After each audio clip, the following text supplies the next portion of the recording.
The unyielding Pharaoh, a divine confrontation. Moses was a shepherd. God spoke from a burning bush.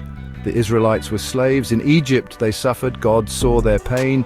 He chose Moses. Moses must ask Pharaoh for the people's freedom. Pharaoh was Egypt's king, a very powerful ruler. He thought he was divine. The Israelites built his cities. They were his workers. He did not want them free. His heart was very hard. He was full of pride. Moses met Pharaoh. Aaron, his brother, helped. They gave God's message, "Let my people go." Pharaoh was angry. He did not know God. He refused their plea. He made work harder for all the Israelites. Pharaoh's heart stayed hard. He would not change. He did not believe this choice was crucial. It brought great trouble. Egypt faced 10 plagues. These were not natural. These were divine acts. The first plague came. Water turned to blood. The Nile River bled. Fish died in its waters. Egypt could not drink. Their gods were silent. Pharaoh's heart was firm. He did not listen. Next, frogs appeared. So many frogs came. They filled every house. They were in beds. They were in food. Pharaoh felt scared. He asked Moses for help. Frogs died. He broke his word. Then lice covered Egypt.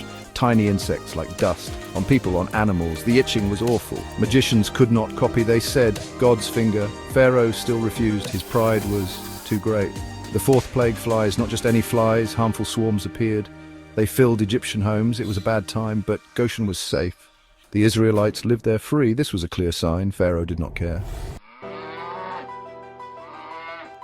Fifth plague, livestock died. Egyptian animals perished. Horses, cattle, all gone. A great loss for them. Israelite animals were fine. Not one became sick. Pharaoh saw this happen, but his heart stayed hard. Sixth plague, painful boils. Sores grew on Egyptians, on their skin very sore. Their animals suffered too. Magicians had boils. They could not stand. Pharaoh still said no. His defiance remained strong. Seventh plague, a big hailstorm. Ice fell from the sky. Fire mixed with the ice. Crops were destroyed, trees were all broken, people outside died. Goshen was spared again. Pharaoh almost yielded. Then he changed his mind. The resilience of Israelites grew through each terrible plague. Their faith did not break. They saw God's power. They hoped for freedom. They trusted Moses. Their spirit was strong. They waited for rescue. This faith was key. Eighth plague, many locusts. They flew in like clouds. They covered all of Egypt. They ate every plant. No green thing was left. The land was now barren. Pharaoh's men begged him. He argued with Moses, stubborn as ever. Ninth plague, deep darkness. For 3 whole days, Egypt had no light. It was a scary dark. People could not move. They stayed in their homes. Israelites had light, a miracle for them. Pharaoh was still angry. 10th plague, death of firstborn. All Egyptian firstborn died. Pharaoh's son too. A great cry was heard. This finally broke Pharaoh. He said, "Leave now." Israelites marked their doors.